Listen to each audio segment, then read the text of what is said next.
You want to pick a key or you want me to? Is that too low for you?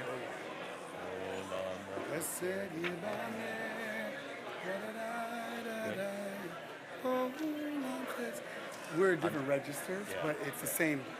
We're in tune with each other. It just comes out of a different part of my body. Yeah.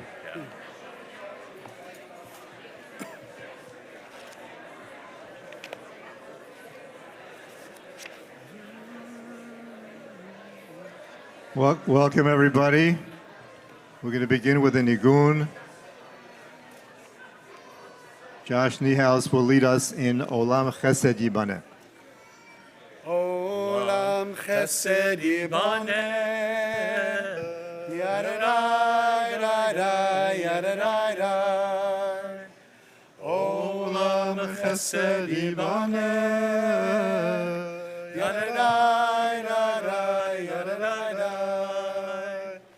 Olam Chesed Yibaneh, Yadadai, Yadadai. Olam Chesed Yibaneh, Yadadai, Yadadai. I will build this world from love.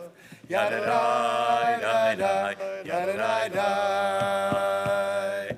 You must build this world from love. Yadadai, Yadadai.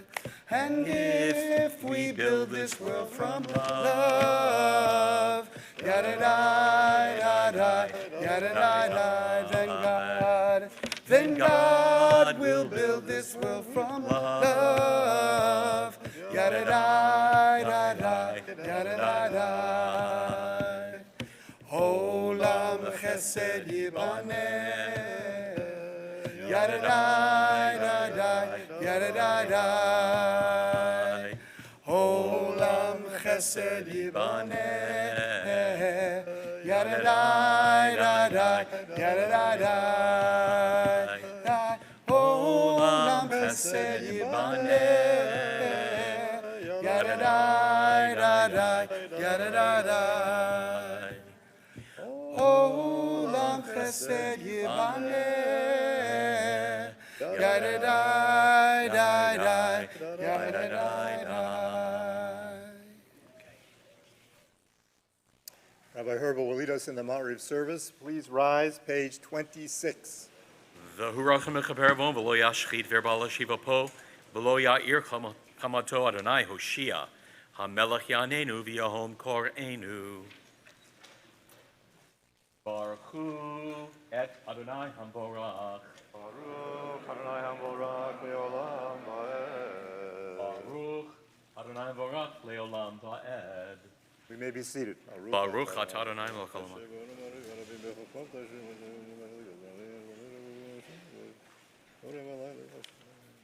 Ehel chai v'kayam tamim l'olam le'olam va'ed. Baruch atah Adonai hama'ariv aravihim. Amen. Page 29. Let's read responsively.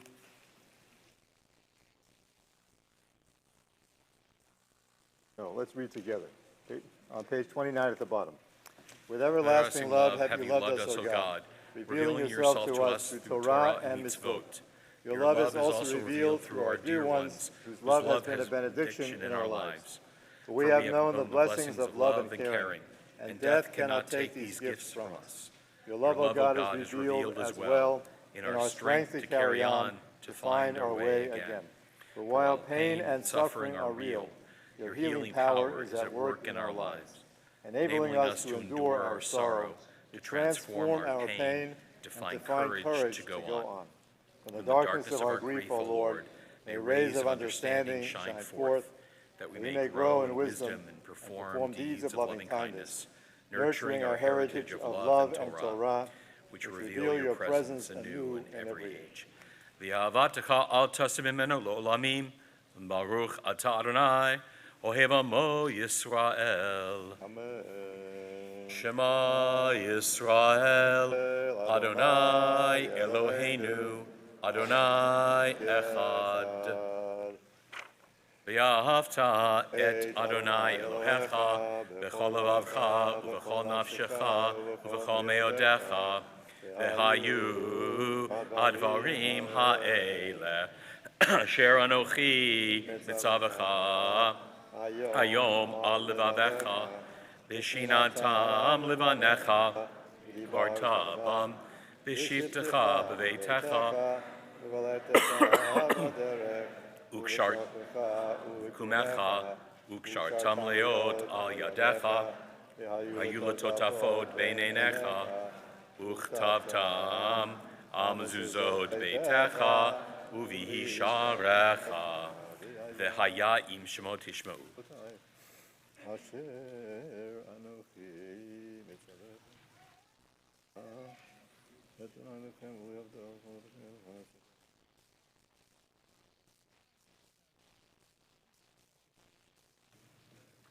וכתבתם.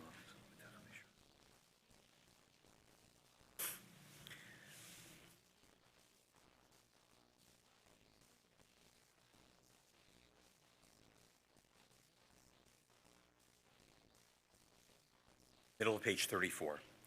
Laman tizkaru vasitem ekol mitzvotai, item kedoshim leloechem, ani Adonai Elohechem, asher hotzeiti etchem me'eretz Mitzrayim, liot lachem lelohim, ani Adonai Elohechem, Adonai Elohechem emet.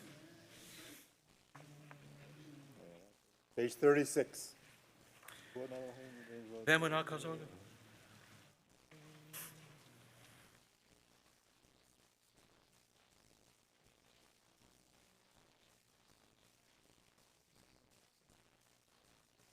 Umalchut Tobratzon Kibor Lehem Moshe Uvene Yisrael Chanushira B'Simcha Rabba V'Yamruhu Chulam Mi Chamocha Ba'elim Adonai Mi Kamocha Nehedar B'Kodesh Nora Tehilot O Sefele Nora Tehilot O Sefele Malachutecha Ravenecha Boker Yam Lifnei Moshe Ze'eli Yanu V'Yamru Adonai Imloch Leolam Va'ed V'ne'emar Kifada Adonai Yaakov Glomia Chazak Mimenu Baruch Ata Adonai Gal Yisrael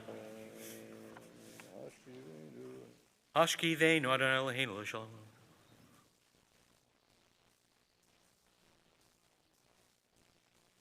Ushmor Tzeitenu Uvoin L'Chaim L'Shalom Ata V'Yadolam Baruch Ata Adonai Shomer Amo Yisrael La'ad Baruch Adonai Eloheinu Yichavod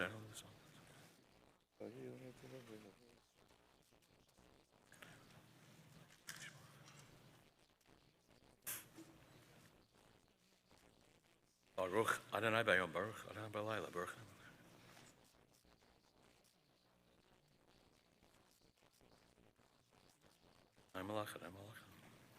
Ki malchut shechahi uleamed atimloch b'chavod ki lanu melech el ata baruch ata Adonai hamelech b'chvodo tamid imloch alenu le'olam va'ed v'yalkal ma'asav. Rise for Chatzi Kaddish, page 44.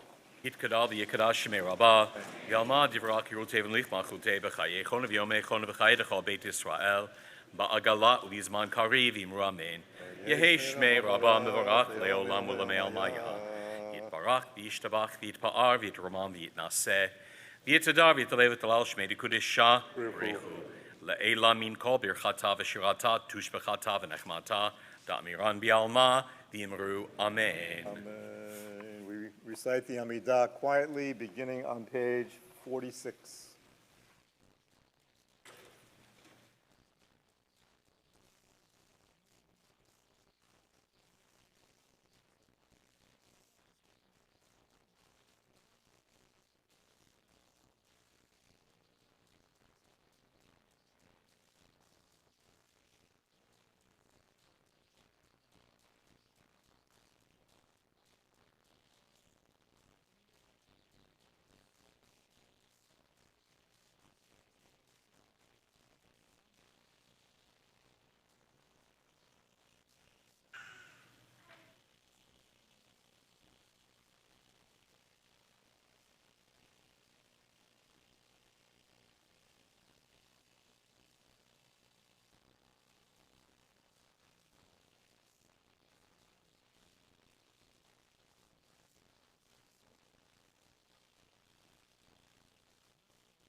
Continue at the top of page 60 with Kaddish Shalem.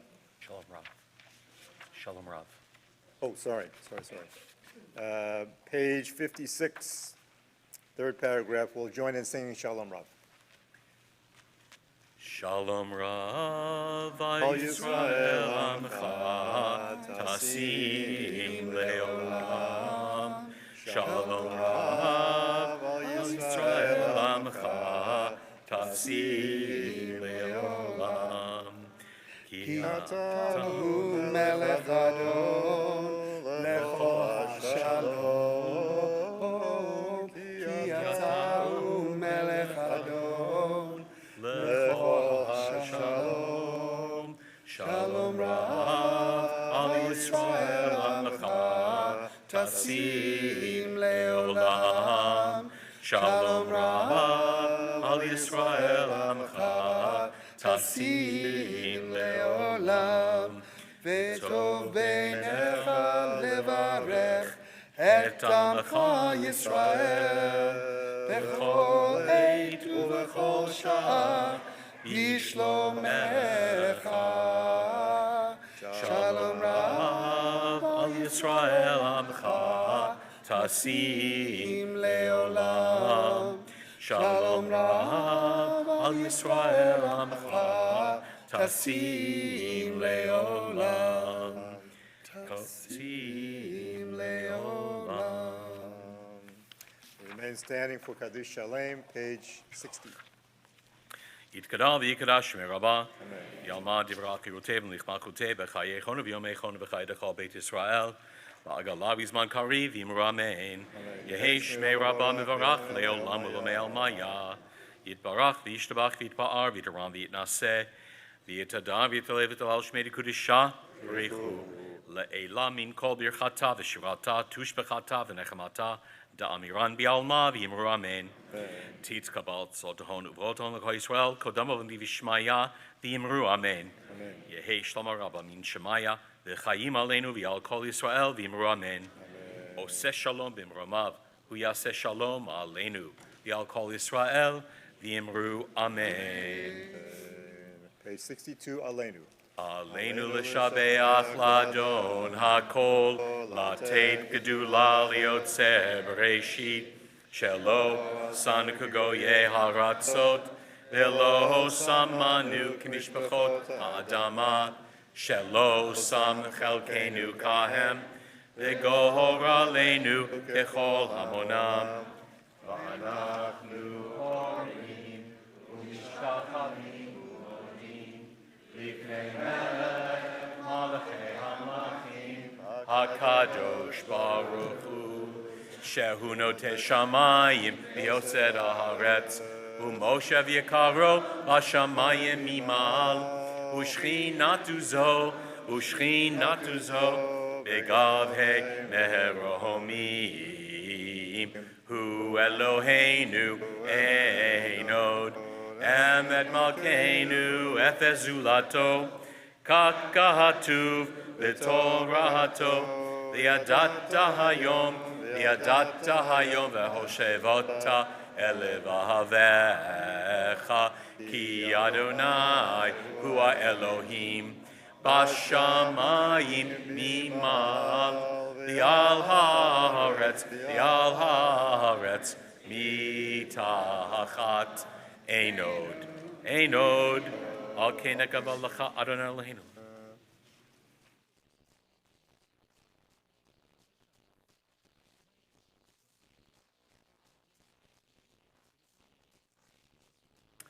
ככתוב בתורתך, אדוני ימלוך לעולם ועד, ונאמר, וחיה אדוני למלך על כל הארץ, ביום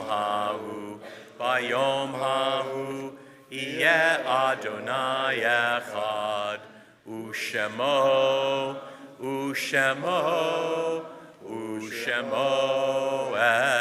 אחד. ושמו echad. We may be seated. We turn to page 77 in our Sidurim. And we join in singing the 23rd Psalm, beginning with the words Mizmor LeDavid. Mizmor LeDavid, Adonai roi lo echsar, b'not esher yarbitzeni, amei menuchot yenaleini. Nafshi yeshovev, Nafshi yeshovev, Yanecheni lemaglet tzedek leman shemo. Gam ki elech v'geitz al-mavet lo irara ki ata imadi shiftecha u'mishantecha shiftecha u'mishantecha hema yenachamuni taroch lefanai shulchan taroch lefanai shulchan taroch lefanai shulchan neged sorerai dishanta v'shemen roshi dishanta v'shemen roshi dishanta v'shemen roshi kosi revaya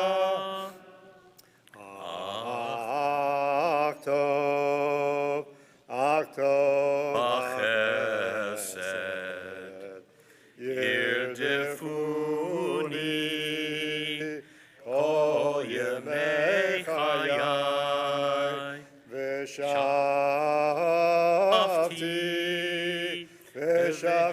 b'veit Adonai v'shavti b'veit Adonai le'orech yamim lai lai lai lai lai lai yadai lai lai lai yadai lai lai lai lai lai lai lai lai yadai lai lai lai yadai lai lai lai yadai lai lai lai. Kaddish Yatom, Owner's Kaddish, page 68. Yitkadal v'yitkadash shemei rabbah. V'yalma divrach hirutei v'yamlich malchutei. V'chayechon v'yomechon v'chayei dechol Beit Yisrael. Ha'agala u'bizman kariv v'imru amen. Yehei shmei rabbah mevorach le'olam u'lemei almaya. Yitbarach v'yishtabach v'yitpa'ar v'yitramam v'yitnaseh. Yitadar v'yitalel v'yitalal shmei dikudsha richu. Le'ela min kol birchata v'shirata, tushbechata v'nechemata, damiran v'yalma v'imru amen. Yehei shlama rabba min shemaya, v'chayim aleinu v'al kol Yisrael v'imru amen. Oseh shalom b'mromav, hu yaseh shalom, aleinu v'al kol Yisrael v'imru amen. We continue quietly with page 70 or 71. Tzayach levnei korach mezmor shimzo kol hamim hazinu kol yoshvecha le'gam v'leish gam v'leish Shimuzo. Ama yiravim revla abo nekeva yisu b'einim avkeva b'rosh hashlam yitala ach lo fado yiteish v'yiteish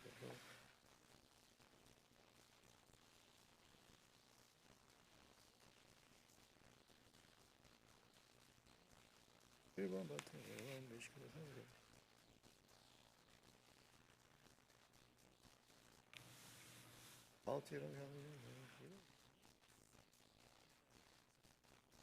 Hadam bikarvelo yavin nim shal kabahemot yidmu. Kaddish Yatom, Owner's Kaddish, once again on page 68. יתגדל ויתקדש שמי רבה. Amen. יעלמה דברה קרותי וימליך מלכותי, בחייכון וביומייכון ובחיי דכל בית ישראל, בעגלה ובזמן קריב ואמרו אמן. יהי שמי רבה מברך לעולם ולמי עלמיה. יתברך וישתבח ויתפאר ויתרומם ויתנשא, ויתהדר ויתעלה ויתהלל, שמי דקדשה בריחו.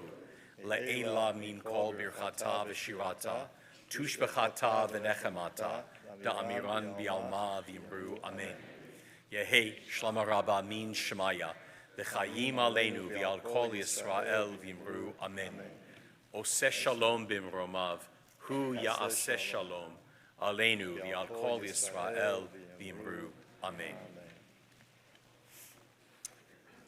I want to share a story that Rabbi Herbert and I both learned together at the Hartman Institute several years ago in Yerushalayim. The story is found in Masechet Sukkot, and the story is of King David. King David made an attempt to build the temple, the Beit HaMikdash, and he dug very deep until he reached Tehom. Tehom is the roiling, swirling deep. It's what pre-existed the creation of the world. When God created the world, God tamed Tehom, as it were.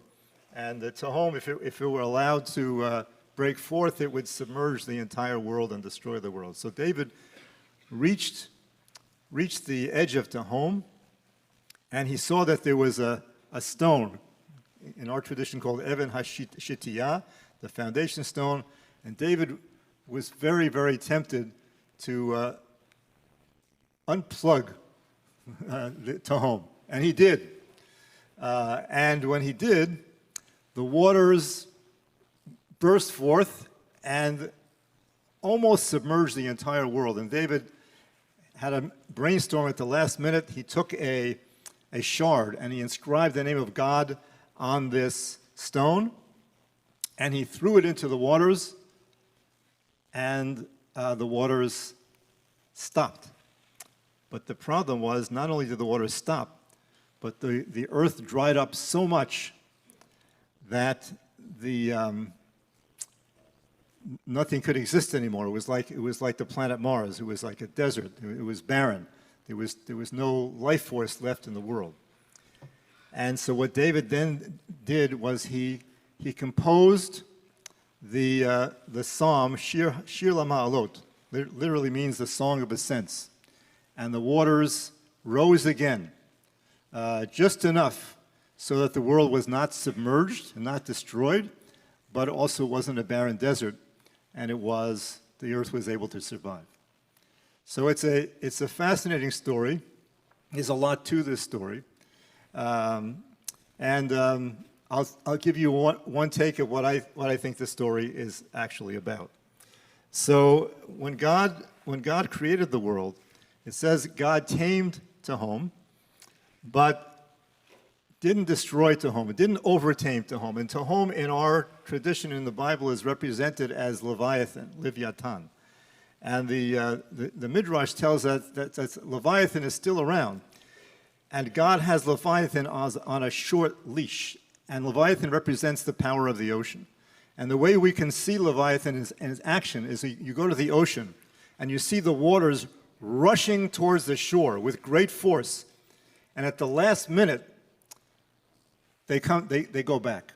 And that's Leviathan, wanting to submerge the entire world, rushing towards the shore, trying very hard to submerge the earth, but God is pulling them back at the last minute with the leash, and so the earth is survived.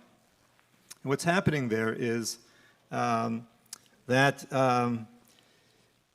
God wanted to tame Leviathan, or tame the ocean, but not too much, because if God had overtamed it, you wouldn't have the beauty and the power of the ocean.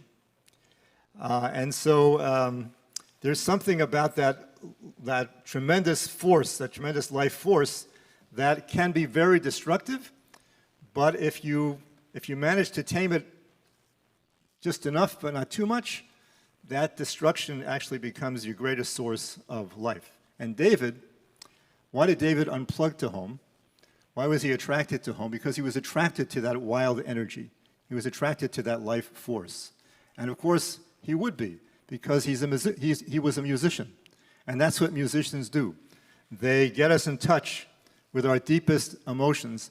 But as we know from recent history and long history, being a musician is also a dangerous profession, precisely because musicians and artists, maybe more than the average person, are more in touch with that wild energy and those deep emotions than anybody else. So we know, of musicians who were overwhelmed by that force. Think of Jimi Hendrix. Think of Janis Joplin. They were in touch with something that most people never go near because it's too scary.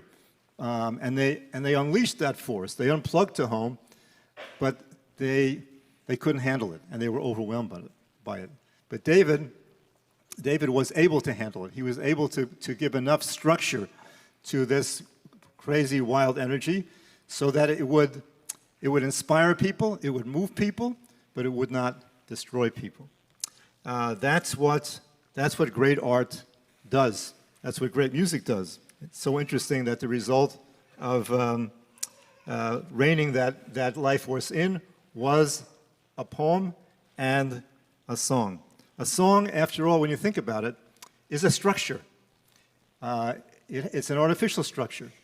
But it's a structure that, at the same time, creates a world that's safe and a world that's not going to overwhelm us, because we all need that structure. And at the same time, is a structure that's permeable enough to let in those deep emotions that make our lives so much richer and so much more beautiful. And this was the art of Cantor Kurland. You heard the story, and there was more than one story. You heard the story that Herb told about Cantor Kurland singing in Ladino to a woman, an older woman, who had taking her last breaths, and how a single tear, came out of that woman's eyes at that time. Those are the waters of Tehom. Those are those deep emotions, that sometimes scary emotions, that we need somebody to create a safe space for those emotions to be felt. In the ideal world, the synagogue is a place where we can feel a lot of emotion. Think about what Shiva is. Think of these past several days. The synagogue, our tradition gives us a structure. Shiva is a structure. There are lots of rules. It creates a space in which we can contain grief, but not over-contain it, not squelch it, not destroy it, but allow those emotions to come up and be felt and be expressed, and at the same time not overwhelm us and not destroy us. And that's true, of course, with joyous emotions as well. And Cantor Kurland has that amazing ability to work within the traditional structures of our tradition, of the traditions of Judaism, as well as the structures of music itself.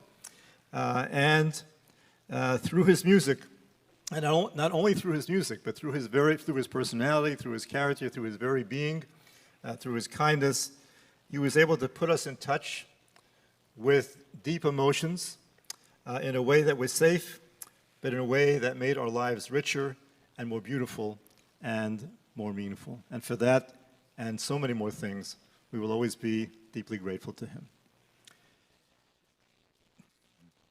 We're going to start the sharing off tonight by asking Joanne Glosser to come forward and to do some teaching and some sharing. Joanne was educational director at our synagogue for, I believe it was 18 years? 18 years. Not enough, in my opinion, because I only got to experience 2 of those years. But she worked with Cantor Kurland for all those years, and of course has known him for many, many years since. But this is better, if you can. You can take your pick. Okay. I'll try it. Let me know if you can't. Can you hear me? Yes? Good.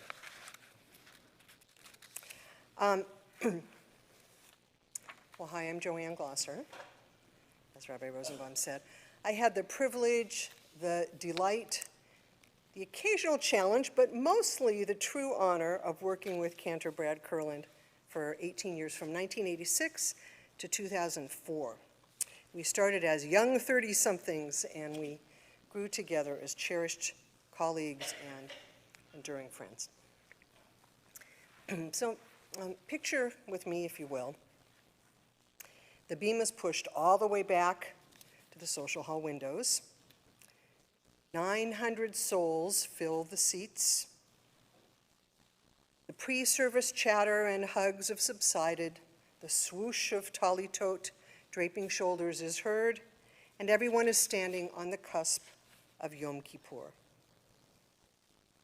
Suddenly, in the hush of anticipation, comes a tinkling of bells from the silver rimonim adorning the Sifrei Torah, the Torah scrolls, and our Torah scrolls are brought in, and the moment turns holy as we hear, Or zaru ala tzadik, ule yishrei lev simcha. Or zaru ala tzadik, ule yishrei lev simcha. Sing it with me.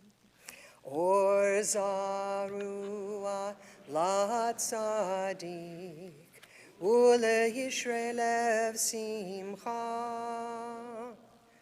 Or zaru ala tzadik, ule yishrei lev simcha. Cantor Brad Kurland leads the procession. His voice carries us as individuals and as a community. We can't help but join along, singing or humming. Let's do it one more time. Yai lai lai lai, yai lai lai lai lai, yai lai lai lai lai lai lai lai, yai lai lai lai, yai lai lai lai lai, yai lai lai lai lai lai. There amidst the Torah scrolls and all of us is our Cantor, working his magic, helping us cross a threshold. And the words from Psalm 97, Or zarua lat tzadik ulishrei lev simcha, light is sown for the righteous, and joy for those whose hearts are upright and straightforward. These words ring as true in this moment, it seems, as they do on Kol Nidre evening. They resonate with potential, and they echo with the essence of Brad's enduring influence. In my mind's eye, as I'm sure in all of yours, I see Brad in so many different places. At the desk in his office, come in, my dear, at ketubah signings and under the chuppah, in living rooms for brisses, baby namings, and Shiva minyans, in hospital rooms and at gravesides, at wedding celebrations and b'nai mitzvah parties, in the foyer, the chapel, and at every single spot in the sanctuary, the upper and lower doorways, the aisles, the stairs, the bima. It seemed like he was everywhere, a little like Where's Waldo, with a mustache and less hair and a kippah or his baseball cap, as he often wore. The central image I return to, though, is Brad with the Torah, carrying it, chanting from it, teaching kids and adults to chant from it, dancing with it, passing it on to the waiting arms of another. As we know, the Torah is filled with the story of our people, the personal challenges and triumphs of the founding families, the birth and growth of our people as they journey through the wilderness, ruptures, repairs, anguish, and blessings, the evolution of our relationship with the divine, and the myriad of mitzvot intended to reflect that special relationship while sustaining our Jewish identity and survival. Last night at the Shiva Minyan, 9-year-old Bea Trevis spoke so beautifully about her love for Cantor Kurland and the importance of doing mitzvot. In her mind, the two are absolutely intertwined. The last mitzvah in the Torah, as understood by our rabbinic tradition, is the mitzvah of writing one's own Torah. It's based on this verse from Deuteronomy 31, verse 19, where God instructs Moses and Joshua, "Ve'ata kitvu lachem et hashira hazot, ve'lamda et bnei Yisrael, sima befihem, leman tiyeh li hashira hazot le'ed bivnei Yisrael." Therefore, write down this shira and teach it to the people of Israel. Put it in their mouths in order that this shira may be my witness for the people of Israel. The Hebrew word shira literally means song or poem. But looking at the context of the verse, the rabbis of the Talmud understood shira to mean the whole Torah. There's much discussion in our tradition about how literally to fulfill the technically demanding, time-consuming, and expensive mitzvah of writing one's own Torah scroll. But we can do things like, for example, we can participate in the writing of a Sefer Torah by donating funds toward a community's purchase of a scroll. We could sit with a sofer or soferet, a scribe, as the last few letters of a new scroll are written. But the word Torah, or Torah, as we know, also means teaching.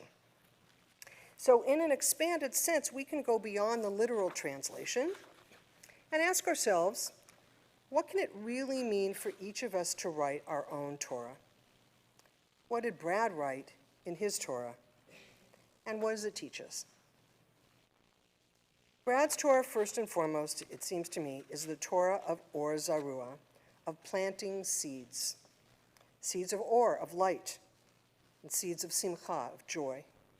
Brad worked his magic of planting light and joy by leading with heart, a heart that was upright and strong.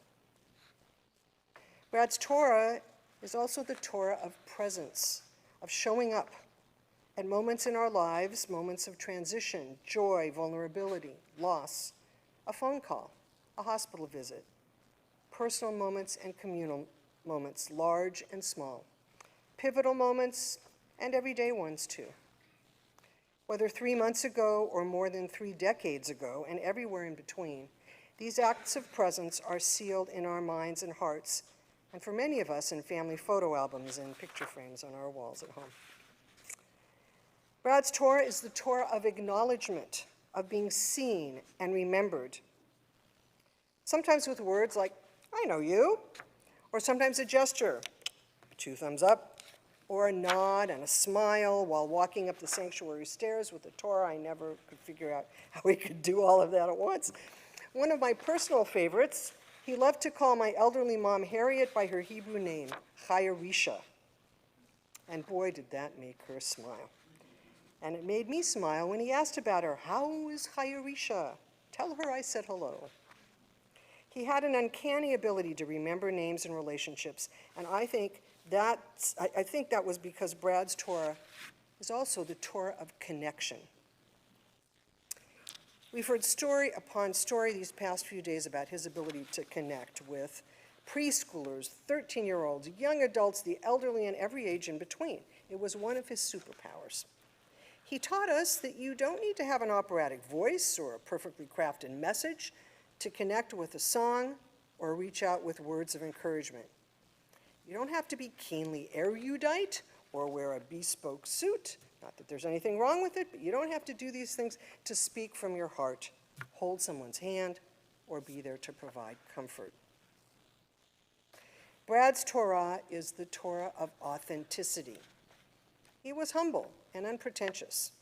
He wasn't afraid to be who he was, to play the accordion, to wear an outrageous Purim costume, to dance with 4-year-olds in a circle on the bima during Adon Olam. One of the things unique to Brad, I thought, was his set of facial expressions. His smile, of course, both in greeting and in full belly laugh mode, the lean in and nod, the lean out and point, the eyebrows. Ooh, I can't. And one of my personal favorites, his eye roll. He was a master of the wordless eye roll. There are some stories from our working days that are better left untold for now, but when I can no longer remember them, I'll always remember Brad's response. He'd look upward, shake his head, or roll his eyes from one side to the other, and that was the period at the end of the sentence. Brad's Torah embodies many things, but a standout is the Torah of, let's say it together, yeah. We'll have another opportunity. Years ago, I eavesdropped, at a conversation between two 13-year-olds in the hallway downstairs by the library. Student number 1 was just days away from his bar mitzvah, and student number 2 was a little over a week from celebrating her bat mitzvah. At the time, number 1, whose name I will not reveal, was a very active, highly spirited 7th grader who, on a late weekday afternoon, would probably rather have been almost anywhere other than a Hebrew school classroom. We don't know anybody like this, right? But he had just come bounding down the stairs from his final lesson with the Cantor, and he ran into student number 2, who, full disclosure, is our daughter, Alana. I was eavesdropping, I promise. The kids had known each other since preschool at the J. And as I eavesdropped, I heard Alana say, "Wow, your bar mitzvah's coming up this weekend. That's so soon. How are you doing?" Student number 1, the highly active, highly spirited 7th grade boy, paused, took in a breath, and said with a reflective, almost wistful tone, "I'm going to miss working with the Cantor." To which Alana replied, "Yeah, I know, me too." The Torah of yeah is not mere shtick. It's not just one of Brad's signature expressions. The Torah of yeah, is the Torah of I see you, I get you, I've got your back and won't let you fall. I'll be right behind you or next to you. I'm proud of you, and you can be proud of you too. Week after week, year after year, Brad served as cheerleader, safety net, and encourager in chief. Even when kids and their parents had their doubts, Brad drew out their potential and helped them feel capable and confident. I saw him do this for 18 years, and we've seen him do it for, 39. And no matter how he made it look, it's no easy task. For some kids, Hebrew reading and chanting come easy, and for other kids, not so much. But miraculously, each and every one made it through the challenge of becoming B'nai Mitzvah. As we've heard over the last days and weeks, these were transformational times for kids and for their families, for their parents as well, and grandparents. He helped them cross a threshold they will never forget. The Torah of, let's say it together again, yeah, will live on for generations. Sandy, I want to say to you that while Brad wrote his own Torah, just as you're writing yours, your Sifrei Torah, your personal Torah scrolls, both yours and Brad's, share much of the same material. Light, presence, compassion, connection, authenticity, these are yours as well. It's been almost 4 decades for you too. In that time, you have also shared pivotal moments of joy and sadness with so many of us, as we have with you and your family. You remember the details of our lives and ask about our families with authentic warmth, interest, and concern. It's not always easy to be the spouse or the child of someone who serves a community in such a public-facing way like Brad did. You have embraced us, and we embrace you. You and Brad have been pillars, both been pillars for us. I hope you feel supported and uplifted by us as well. And Akiva, Talia, and Noam, that goes for you guys too. We are ever grateful. Each of us writes our own Torah. I imagine Brad's Torah includes the stories of his own life's challenges, triumphs, loves, journeys, pains, and blessings. I'm not sure he fully realized the ripple effects or the lasting impact of his Torah, with its lessons of planting light and joy, of being present, of acknowledging and connecting, of being authentic and saying, yeah. He taught his Torah by living it, through being a dugma, an example. He showed up for us, he stood up with us, he shored us up, walked, danced, and sang with us, And now it's our turn. Ve'ata kitvu lachem et hashira hazot. Each of us writes our own Torah scroll.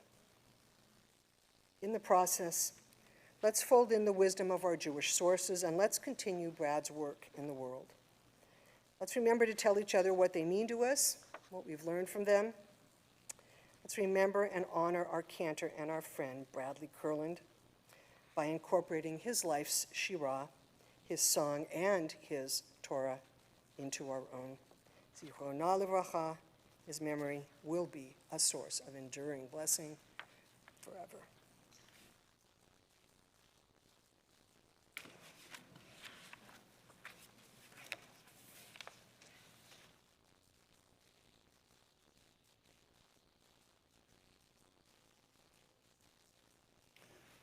Thank you, Joanne. That was beautiful. This is the last night of Shiva, so it's not the last time that we'll have a chance to share with Sandy and Akiva and Talia, Noam, thoughts and feelings we have about the Cantor, but it's the last time we'll have a chance to do it in such a public forum. So the advantage of sharing it tonight is that we can all hear it, and it's uplifting to us as well. So if you feel comfortable, we'd love people to come forward, say a few words, and all the comments that have been made in the last several nights have been very meaningful and very inspiring.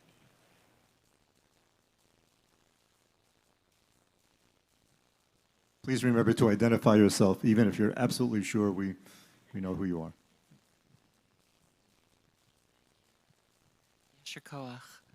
My name is Raz, and I had the privilege of working with our beloved Chazan for, I don't even remember, over 2.5 decades. We prepared all the B'nai Mitzvah of this synagogue together, and it was a wild ride, let me tell you.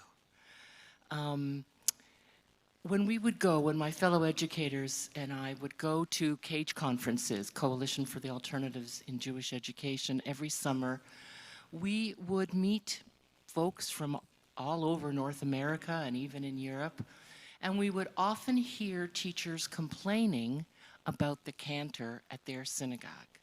They would say, "Oh, the kids are afraid of him. They're afraid he's going to yell at them.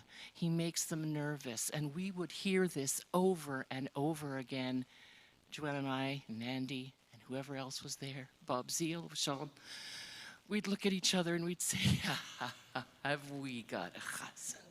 Have we got a chazan? And sometimes we even cruelly then described him. So when I first decided I wanted to be a chazan, I couldn't afford to I was a single mother, I couldn't afford to go to school, and Brad said, "I will train you. This is the old-fashioned way of doing it, like in the old country. Find one other chazan, and the two of us will train you."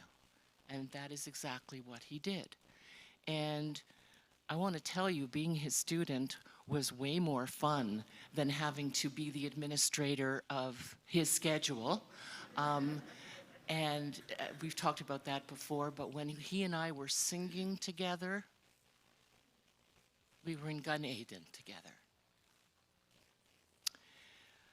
I brought my Toronto tunes to teach him, and he loved them, especially some of the Rosh Chodesh tunes. And when I told him that my 4 sisters and I, whenever we got together, we would sing the entire Hallel in 3-part harmony, you can imagine his reaction. Well, I don't know if you remember, but when I got married again in '95, the men were at the groom's tish and the women were with me, and my sisters and I did the Hallel in 3-part harmony. Well, Brad and the men came up just as we were finishing, and Brad said, "Oh my God, do it again." I said, "The whole thing?" He said, "Yeah, the whole thing from the beginning, please." And I looked at Rabbi Rose, and he looked at me, and he tapped his watch. And I looked at Brad, and Brad said, "Please," with all his heart and soul. And I said, "Well, then we have to do it. Okay, sisters, let's hit it from the top."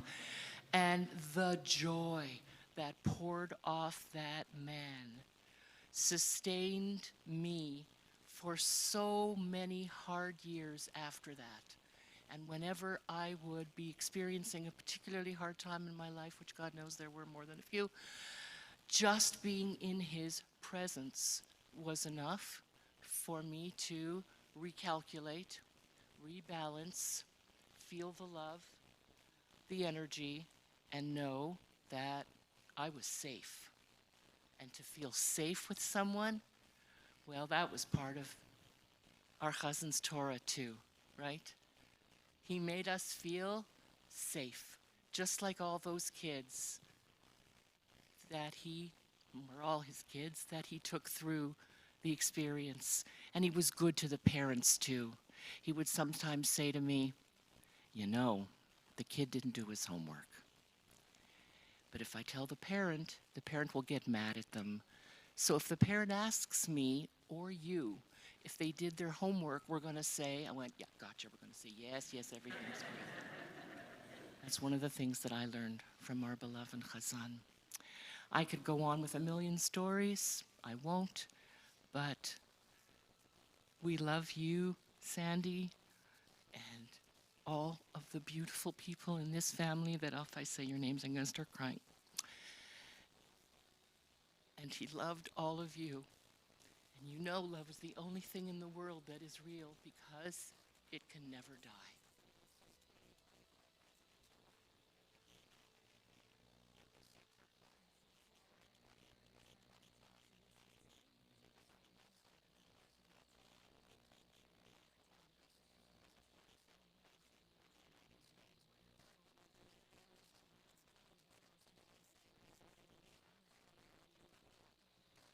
Okay. Can you hear me? Yeah? Okay. I debated, who I am. I'm Dana Levy. Sorry. I debated whether to speak or not and decided that I would address another side of Bradlee Kurland that perhaps congregants and members of Greater Mercer Island and beyond community are not familiar with. I did it at the behest of the family. So as I speak to you and I speak on your behalf. So as Carl spoke of the very exclusive Yiddish Club for Two that he and Cantor Brad shared and to which I can attest, as I so very often saw them over the many years enjoying an outside table at the walk-in Starbucks on 78th. My relationship with Brad was a package deal, the whole mishpucha. I moved to Mercer Island with my two children, Joey, then 4, and Anna, 20 months, at the end of June 1990. Don't worry, I'm not going to chronicle the next 33 years. But it was on that very first Shabbat that set the tone. We stumbled in the door, that one, and went straight to where my son Joey is sitting now. Right next to the smiling woman in the first row, with two little ones sitting on the floor. The 4 kidlets became fast friends, sharing snacks and toys. The woman, with the welcoming, almost embracing smile, introduced herself. Hi, I'm Sandy. I was keenly aware of the Cantors' constant glances our way, expecting to see a reprimand, but instead only seeing a smile. It didn't register with me that perhaps he might be connected to our 3 new friends. Even when he sat with us while Rabbi Rose gave his sermon, it was the only available seat in the front row. Eventually, the cantor began to sing Adon Olam. And at this magical moment, something happened. Anna's new friend, Talia, jumped up on cue. I lost my place. And toddled up to the bima, as did Joey's new pal, Akiva. The punchline is that Anna followed Talia. Joey remained fixated on Akiva's toys.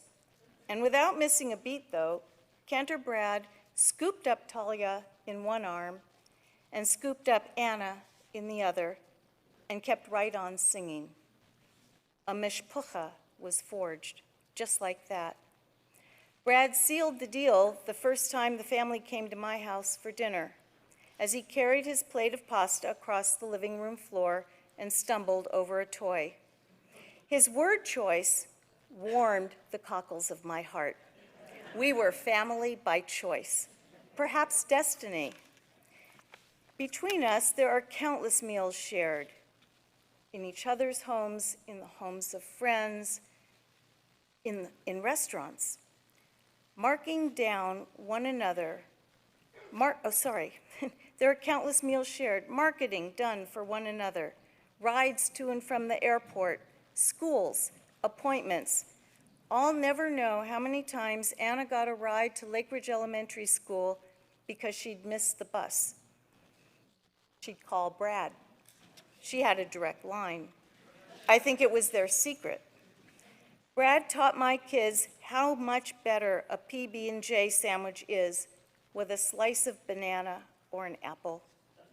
His matzah brie was always better than mine, and his matzah balls reigned supreme.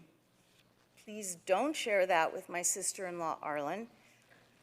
Hers are a very close second, but Brad's secret to his matzah balls, raisins.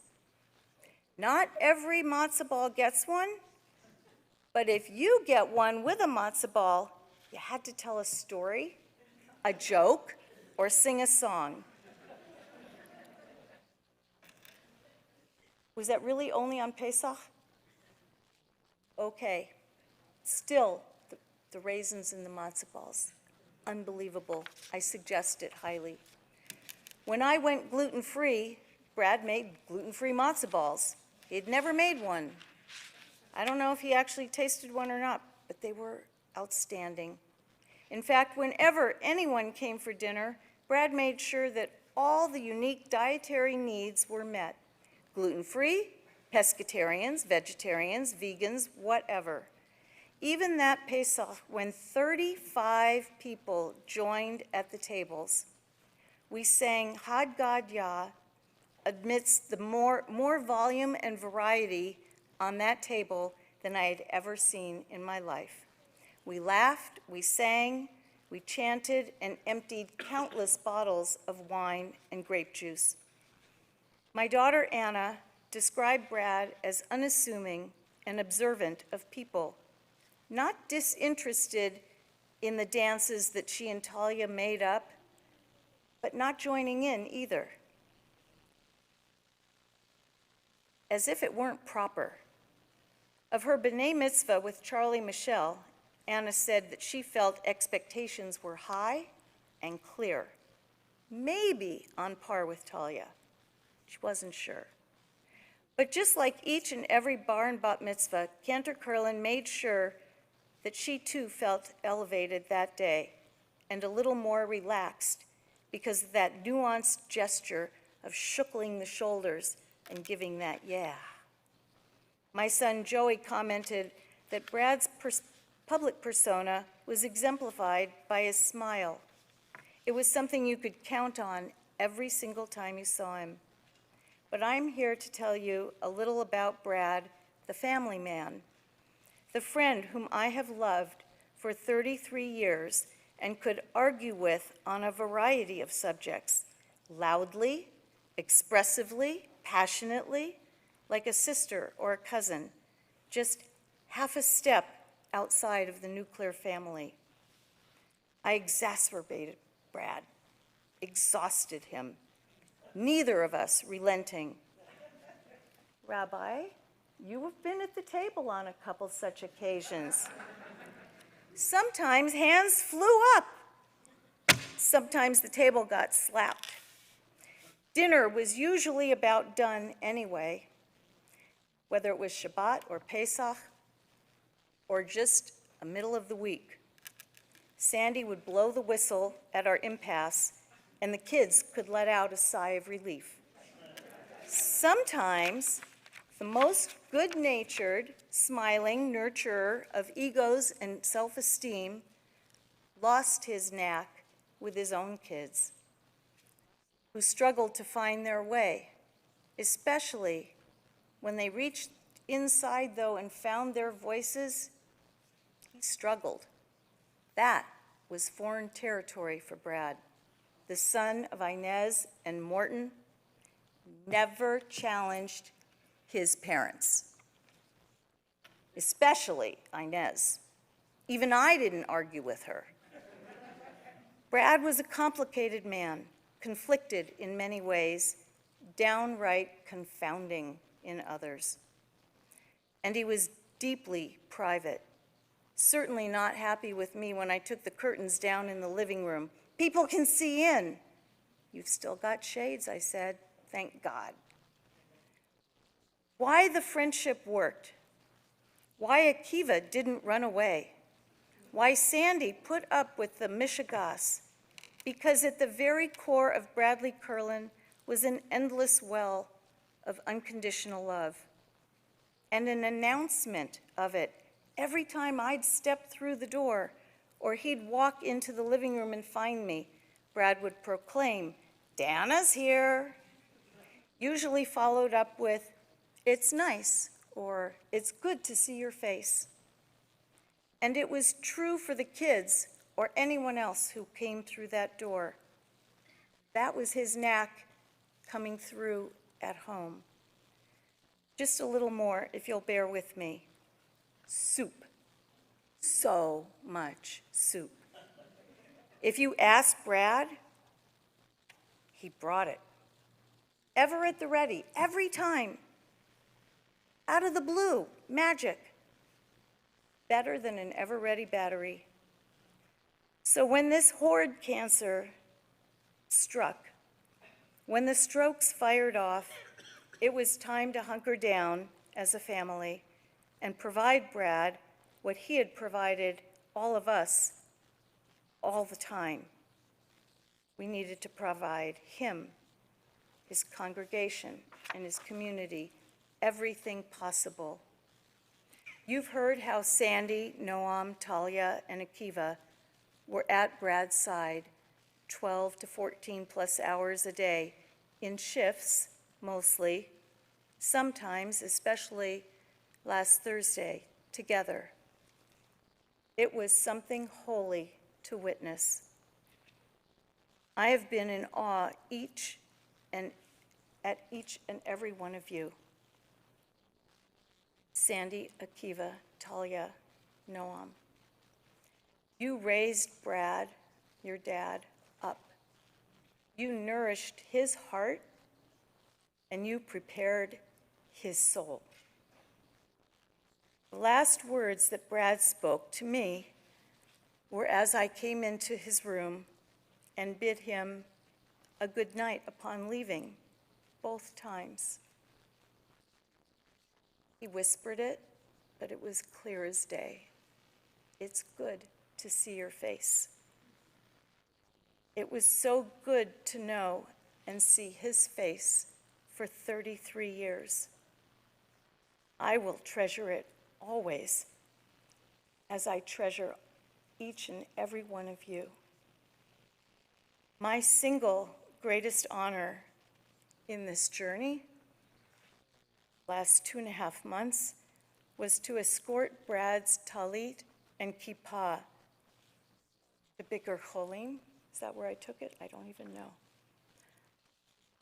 I drove with the bag that Sandy had given me next to me on the other seat, my hand in the bag, holding on to it as if I were holding his hand. And when I got there, and the man expecting it asked for it, I held it just a little closer for another minute before I handed it over and entrusted it with maybe a little fear. Was he going to take the kind of care of it that needed to be? I think he did. Thank you.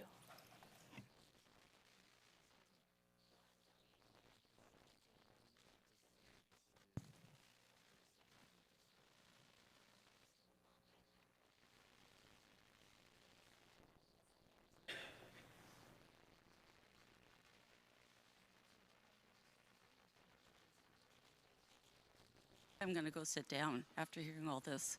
But I want to introduce myself. My name is Janet Gray. I'm a relatively new member of the synagogue. I've only been here 35 years. I don't think the rabbi's ever seen my face. Rabbi Herbert, I'm one of your congregants, in case you haven't seen me. I'm not often in shul, or not often enough. I think Cantor and I would talk about, I'd say services are too long, and he'd say they're too short. But that was our relationship. I have very little. I have a lot to say, but I'm not going to say a lot. As many of you know, at Herzl, we have reserved seats. It's an unofficial policy, but they're reserved. Just like at a wedding, when there's a bride's side and a groom's side, or a spouse one and a spouse two's side, we have the rabbi's side and the Cantor side. I always sat in the Cantor side close so I could slip in and hopefully not be noticed if I was a little bit late. But just like he had welcoming for everyone else here, when he saw me, I got the nod. And that made services extremely joyous for me because I was welcomed. I had the privilege of studying with Cantor and Ruz and a few others because I had a bat mitzvah here.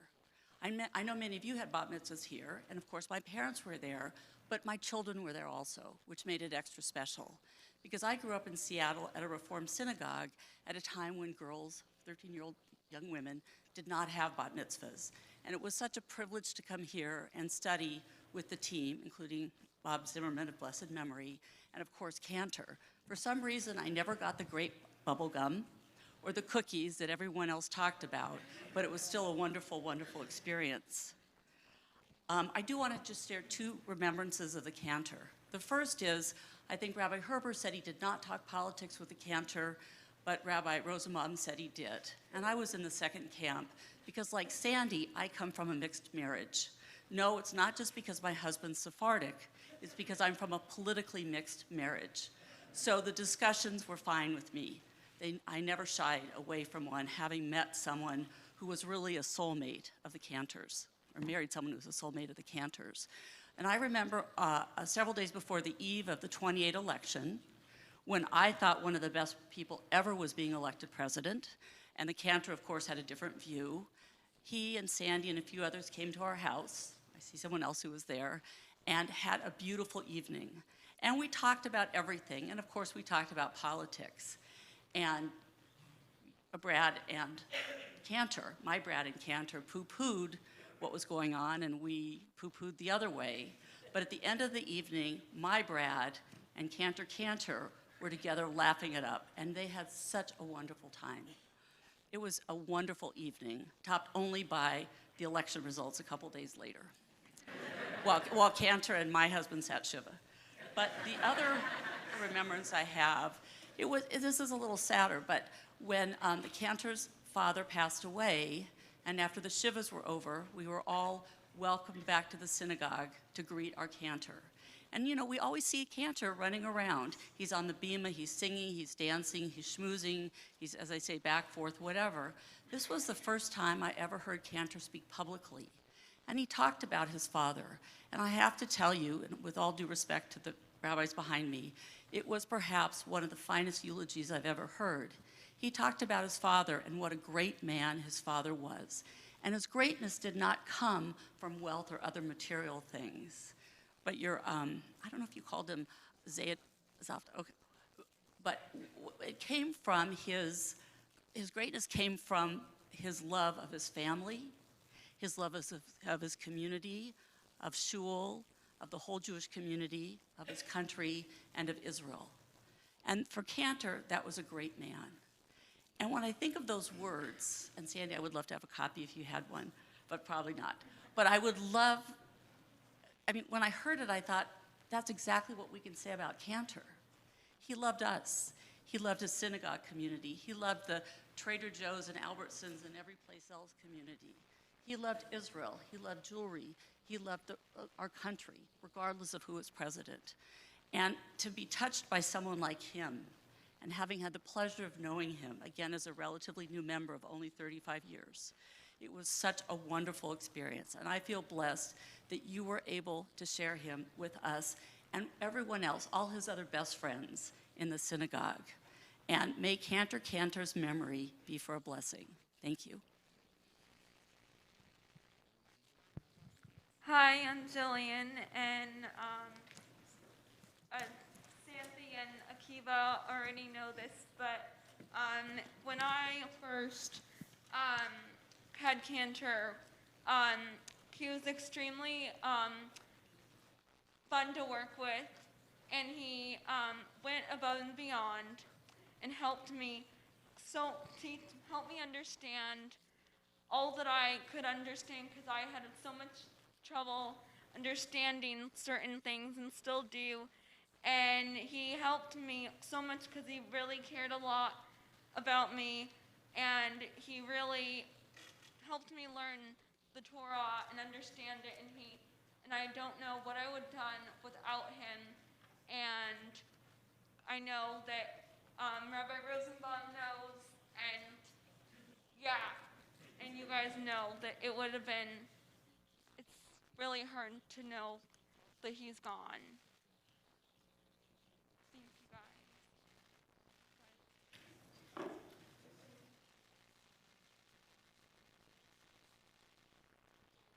Thank you, Jillian. We'll have David speak, and I want to read something short from the family, and then we'll conclude with a song. You want this then?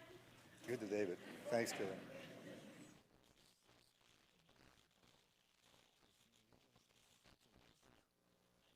So I'm David Stiefel. I have a very short but true story.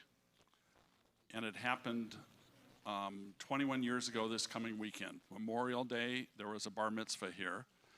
And I see Joanne nodding. Some of you may have been here. But the bar mitzvah was Aaron Mascart.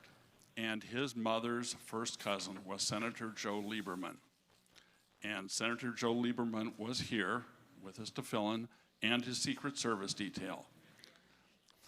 And it was Rabbi Gelber's last Shabbat service, Memorial Day, and about a month before Rabbi Rosenbaum came.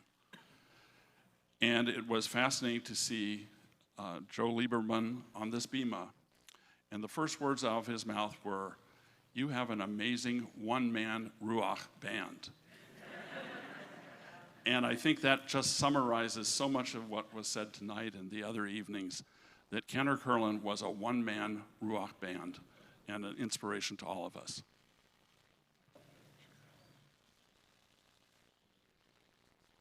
And I'm never last, so.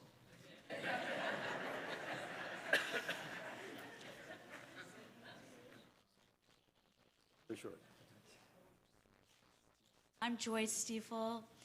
One of the things I've puzzled along is, as I've studied, is who is a tzaddik, and I've thought maybe one other person, but in the past 2.5 months when I thought about it, I think and thought of Cantor Kurland as a tzaddik because of his love of Torah, mitzvot, and study, which we've talked about, and also that his soul was pure, humble in the truest sense.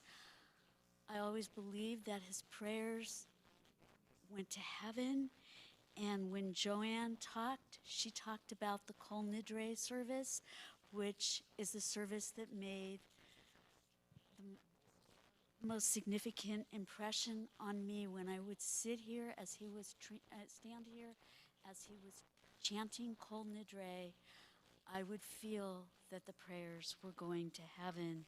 And in the past 2.5 months, as he suffered, and I couldn't understand why at such a young age and why he had to suffer so much, I thought of Rabbi Harold Kushner, may his memory be for a blessing, when bad things happen to good people, not understanding, but believing that Hashem suffered with him.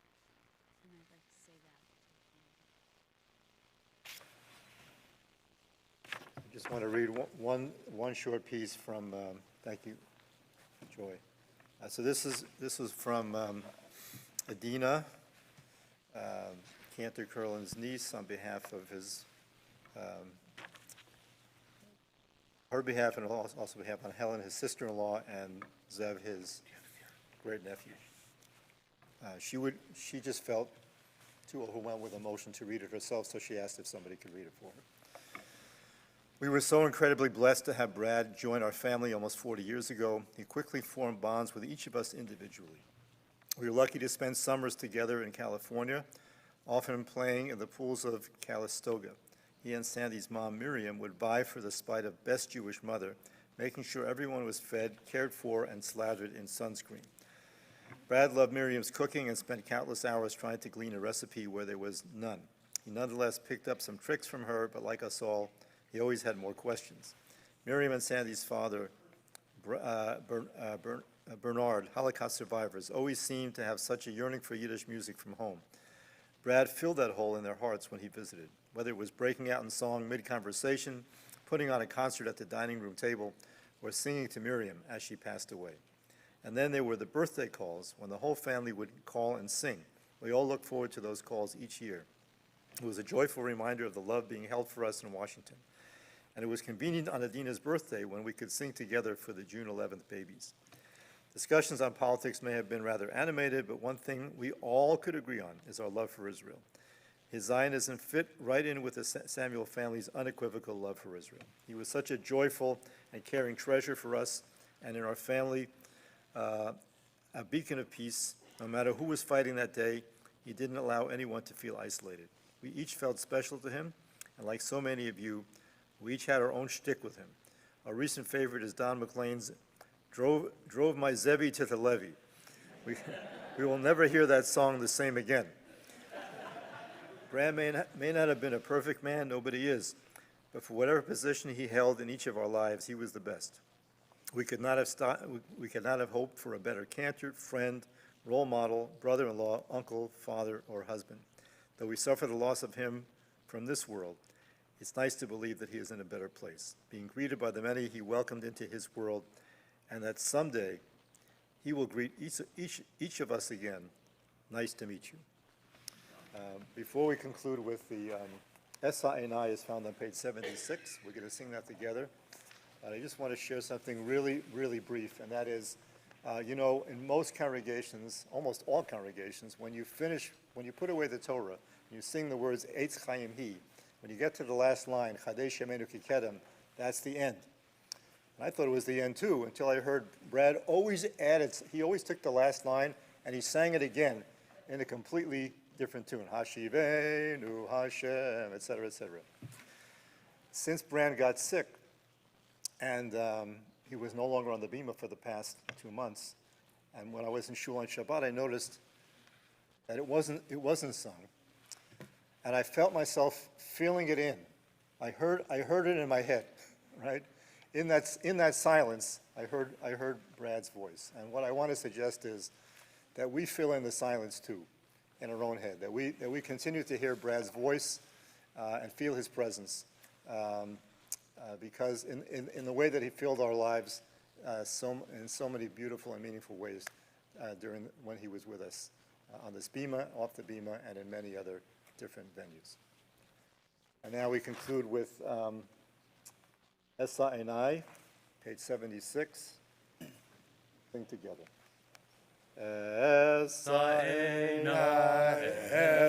Harim